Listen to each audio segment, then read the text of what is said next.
Welcome. Today we will be talking about one of the most obvious, yet probably most misunderstood concepts in finance income. If I asked you what the most obvious measure of wealth was, I bet most of you would say income. And you would be half right. From a very young age, our only real interaction with money is the salary we get and the items we purchase with it.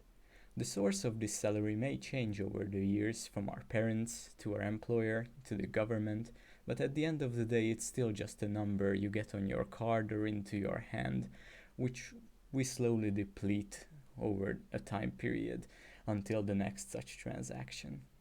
This way of looking at wealth as a representation of income is not wrong per se, but it's not quite correct either. As such, I would like to introduce to you the concept of relative income. Let's say that you and I are neighbors and we're talking about wealth. You earn $75,000 every year, while I only earn $50,000. Which of us is wealthier? So what if I told you that at the end of the month you pay $2,000 to pay off your mortgage, $300 to pay off your car loan, and another $100 to pay off your credit card debt, while I have no debt whatsoever? What if instead I tell you that I only work 20 hours every week instead of your 40? You still out-earn me by a significant margin, but my hourly is still significantly higher than yours. This leads us into an interesting question. Does having more free time contribute to us being wealthy? In my opinion, the answer is a clear yes. You work to live, not live to work after all. So, if you have a good enough income, then reducing your workload may be one of the best ways to improve your life overall.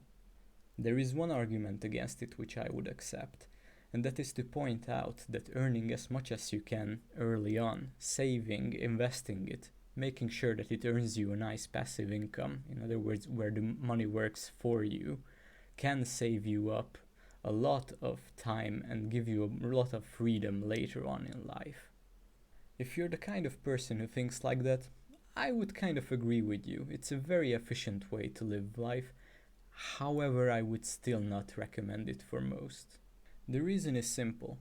While it is one of the most efficient ways to live your life, it is quite susceptible to the negative and unforeseen aspects of your future.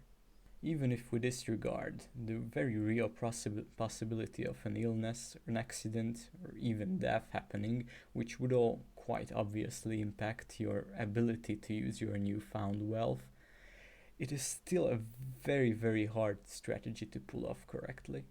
Let's say you saved up and invested properly, so you amass the wealth necessary to retire at the age of 40. That is a very ideal but pretty doable scenario. So here you are, retired, without anything to do. If you're lucky, you met someone and so you're at least not alone, but you didn't start a family yet because children are expensive. And if you did your strategy correctly, then there's no way you had enough budget for that. So here you are at the age of 40, ready to begin your life. Time to find hobbies, travel, meet people, start said family. Many things to look forward to, yet all of these are things which you would be better at if you were still younger. Now, I'm not saying you can do these things. However, it will take a lot of effort on you and your partner's side to transition your single-minded pursuit of financial success to a life where you mean to have fun. There is a reason why most wealthy people suffer from some kind of mental problem, such as loneliness or depression, because they've either are not used to doing anything and were born into money, or have been working their whole life and don't really know how to do anything but. A big negative of this strategy is that most people just outright cannot do it. In order to succeed with this so-called FIRE strategy, you need three crucial things. The first thing is that you need to be from at least a middle class family in order to support you and have the necessary opportunities to achieve the wages needed for this strategy without having to sacrifice pretty much everything worth living for. don't have. If most people just tried, they would either break themselves trying or would just give up and go back to their normal lifestyle, having not achieved much. 3. You need to be very fine with the idea of delayed gratification, and not just the concept in reality. If you're the type of person who struggles not to buy that delicious chocolate when walking in a mall, even though you know it's really bad for you and you shouldn't have it, this strategy is just not for you. If you think you would pass all 3 of these criteria and you're intrigued with this whole FIRE idea, I suggest that you search it up online or just follow along with my videos with the mindset here that your goal is maximizing income, minimizing expenditure, and I mean drastically minimizing it, and investing as much money as you can every single month. If you do that, you have a chance that you will succeed and you will become wealthy. The other side of the horse are people who earn just enough to get by. This strategy, even if you can live this way, is something I would not recommend to anyone. And if you are in this situation, and chances are you might be, because a lot of people are in this situation, my suggestion is to get out of this stage as fast as you can. If you live paycheck to paycheck, especially if you do not have at least a few months of salary in a savings account or in some form of investment, or at the very least in a jar somewhere in your house, you fall into this category. If you are in this situation, you probably know already, but it's just not where you want to be. It is not sustainable at all and financially incredibly dangerous. A very good example to this is the recent virus. If you had sufficient funds in your savings account and you didn't lose anyone, then this virus was pretty much nothing more than an inconvenience to you. On the other hand, if you were someone who lives paycheck to paycheck and is financially pretty unstable, unless the government intervention arrives in time, it's pretty much a, well, I guess I'm starving today kind of feeling, which quite obviously is not ideal.